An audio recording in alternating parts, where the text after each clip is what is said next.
You will hear a number of different recordings, and you will have to answer questions on what you hear. There will be time for you to read the instructions and questions, and you will have a chance to check your work. All the recordings will be played once only. The test is in 4 sections. Now turn to Section 1. Section 1. You will hear a conversation about a language course. First, you have some time to look at questions 1 to 5.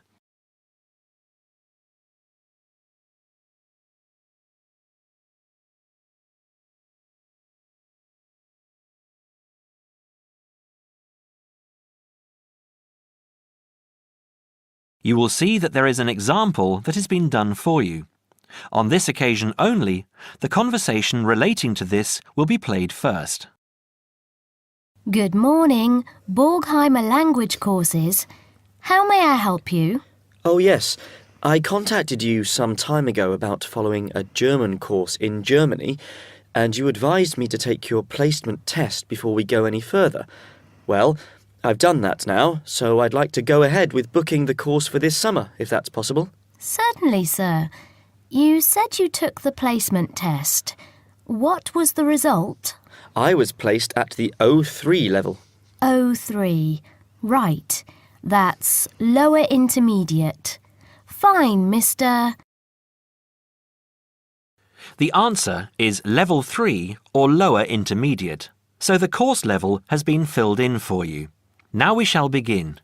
You should answer the questions as you listen, because you will not hear the recording a second time. Listen carefully and answer questions 1 to 5. Petterson. John Petterson. Could you spell that for me, please, Mr. Petterson? P-E-T-T-E-R-S-S-O-N. That's a double T and a double S. Am I right? That's right. Now, could I ask you where the course takes place? Well, we offer courses in Hamburg and Berlin. For your level, there's never a problem. There are always plenty of people for the intermediate classes. Oh dear. Does that mean that there might be a lot of students in my class? I wouldn't be very happy about that. No, don't worry, Mr. Petterson. The maximum class size is 12, but I've never known there to be more than 9 or 10 in a class. It could even be 5 or 6. Good. Actually, I'd prefer to study in Berlin. And how long is the course? 3 weeks, 5 hours a day. 2 hours only on Saturday. Sundays free. I see. And what about accommodation? There you have a choice, Mr. Petterson. You can either stay with a German family who are used to having such guests, or you can stay on the university campus, or we can book you into a nearby bed and breakfast. Is there a big difference in price? Not really. Staying with the family works out the cheapest, and the bed and breakfast is a bit more money. Staying on the university campus comes somewhere between the two price-wise, but Berlin is not too expensive anyway. Which do you recommend?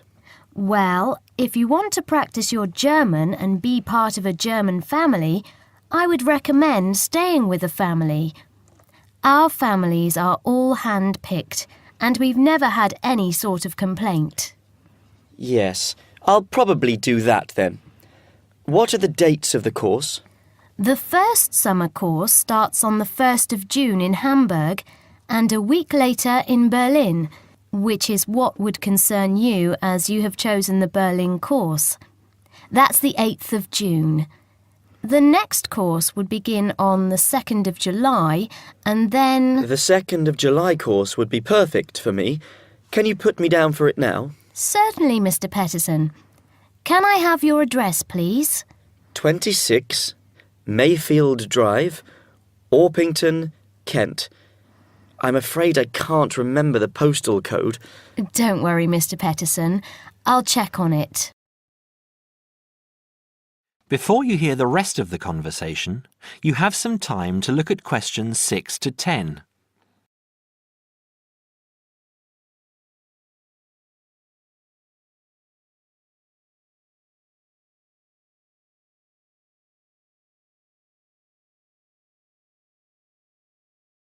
Now listen and answer questions 6 to 10.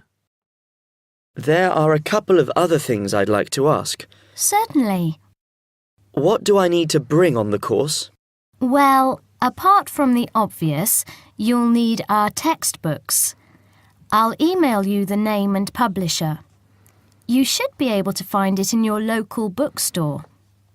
If you do have problems, call me or email me and I'll see what I can do. We provide the computers, computer disks, translation exercises and all that sort of thing, but you will need a good dictionary. We recommend Langenscheidt, which is more than adequate for your level. You don't have to go and spend a lot of money on an expensive dictionary. Not yet, anyway. Maybe you will when your German reaches a very high standard. That would be very nice. Now, finally, what about the cost of the course? And how do I pay? Would you like to pay that in pounds or in euros? Euros would be fine. In that case, it's 550 euros. You can pay by credit card if you like. Oh dear, I'm afraid I haven't got a credit card. How else can I pay? That's not a problem, Mr. Peterson. You can pay by bank transfer. Fine.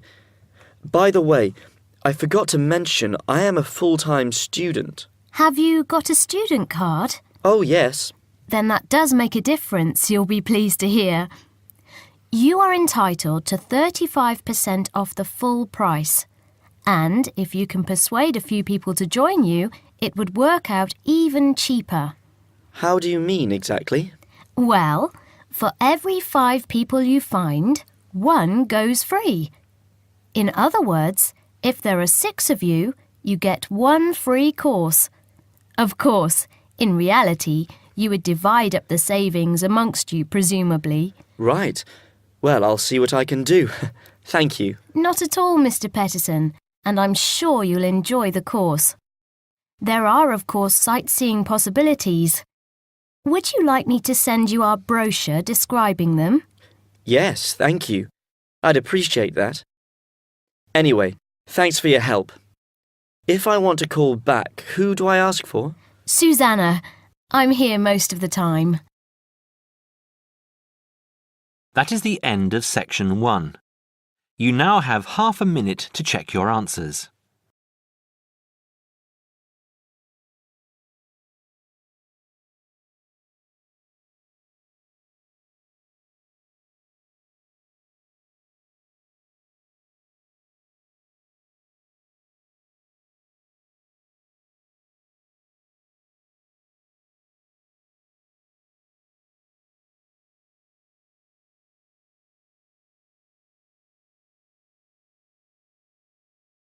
Now turn to section 2.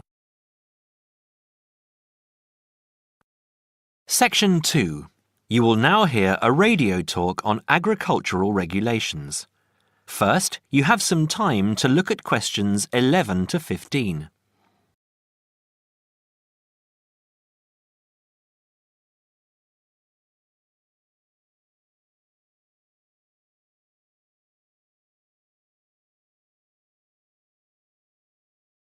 Now listen carefully and answer questions 11 to 15.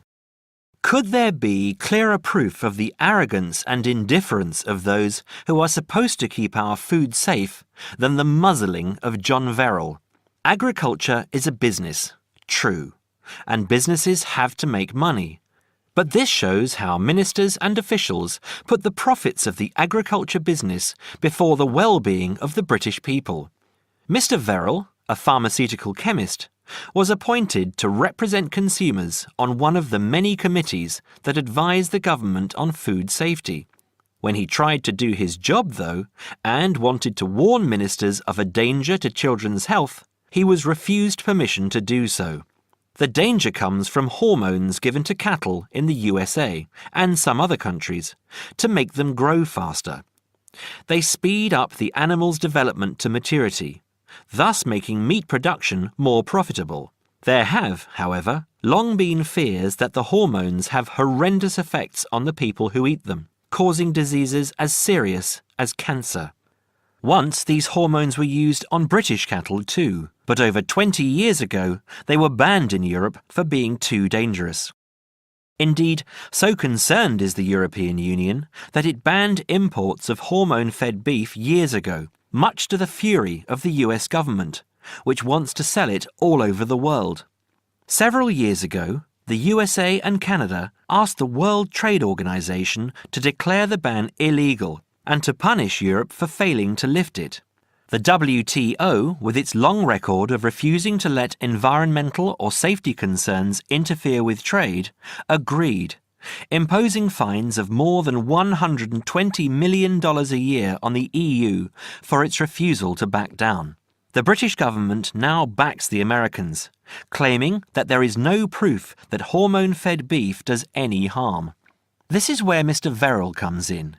He is very angry with the government, especially as their claim comes out just after a Danish study shows that growth hormones are 200 times more dangerous than was previously thought. Worried by these findings, Mr. Verrill spoke to government representatives, who did nothing. Before you hear the rest of the talk, you have some time to look at questions 16 to 20.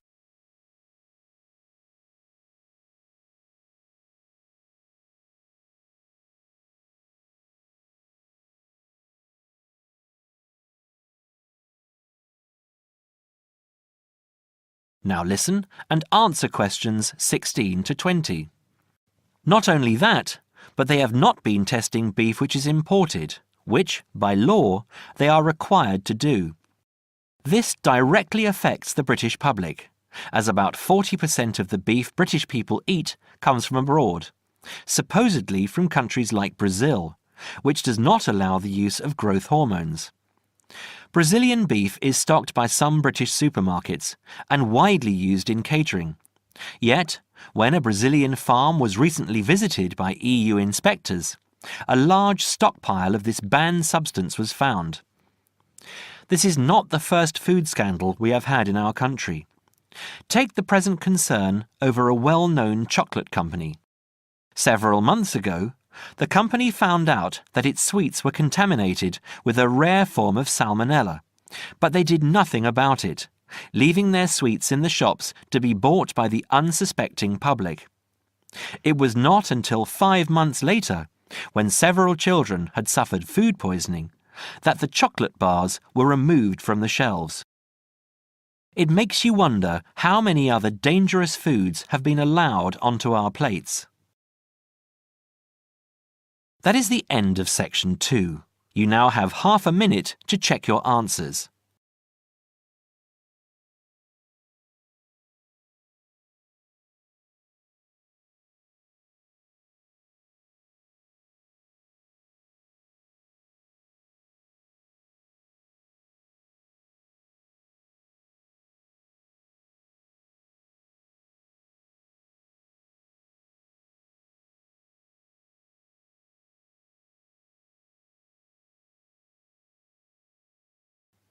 Now turn to section 3. Section 3. You will hear a conversation between a tutor and 2 students, Amanda and Jake. First, you have some time to look at questions 21 to 25.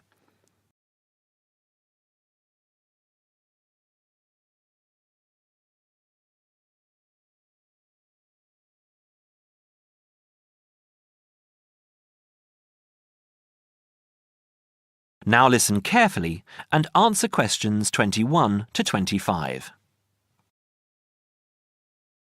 So, Jake and Amanda, how did the project go? Very well, I think, Dr. Hinton. I certainly learned a lot and enjoyed myself at the same time. Me too. So, remind me, what was your project about? Basically, what makes successful people? Let's call them top achievers successful. Yes, how are they different from us? What do they do that other less successful people don't do? Interesting. And did you come to any conclusions? Quite a few, actually. Good. Share some with me then. Well, I'd always thought that a top achiever would be the sort of person who would bring work home every night and slave over it. But it appears not. Those types tend to peak early and then go into decline. They become addicted to work itself, with much less concern for results. We found that high achievers were certainly ready to work hard, but within strict limits. They knew how to relax, could leave their work at the office, prized close friends and family life, and spent a healthy amount of time with their children and friends. There's a lesson for us all there. Anyway, go on. It's also very important to choose a career which you enjoy, not just one that pays well or which assures you of a pension many years down the line. Surely that's important though, Amanda. Yes, I agree, but being happy in your work is far more important than anything else. Top achievers spend over 2/3 of their working hours on doing work they truly prefer and only 1/3 on disliked chores. They want internal satisfaction, not just external rewards such as pay rises and promotions. Before you hear the rest of the conversation, you have some time to look at questions 26 to 30.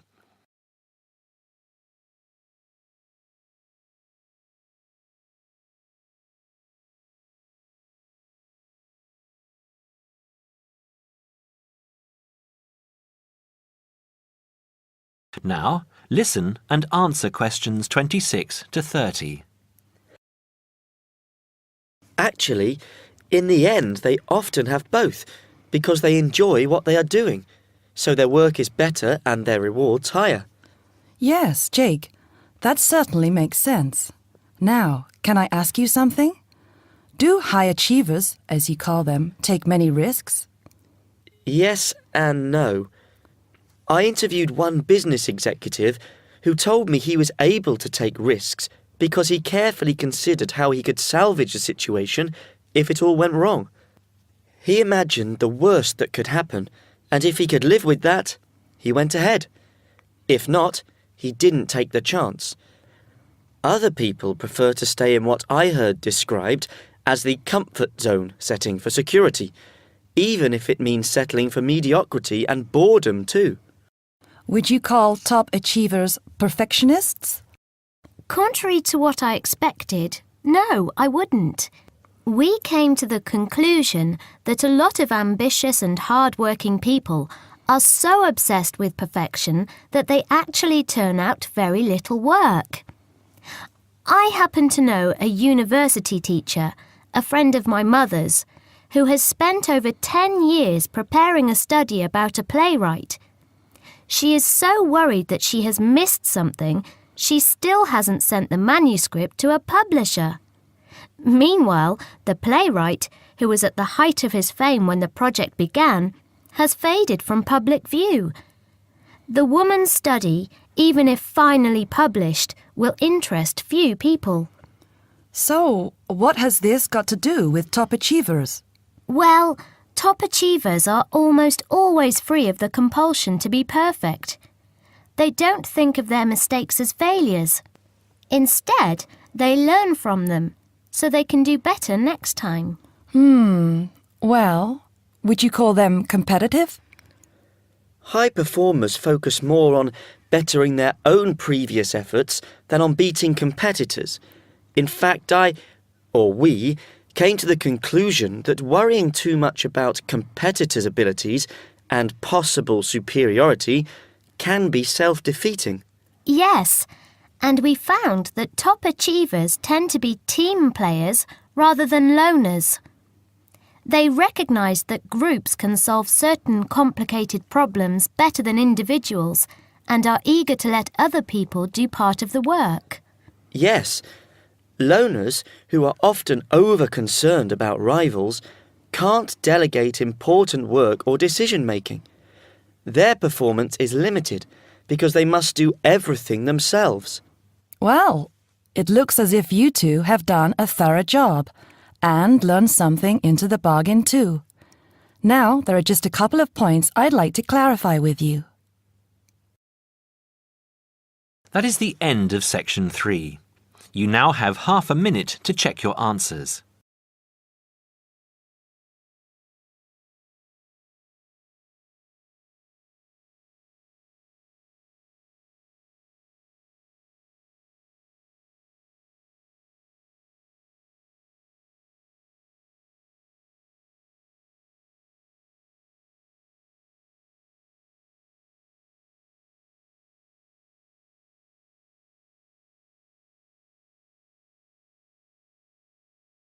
Now turn to section 4. Section 4. You will hear a talk on seasonal affective disorder. First, you have some time to look at questions 31 to 40.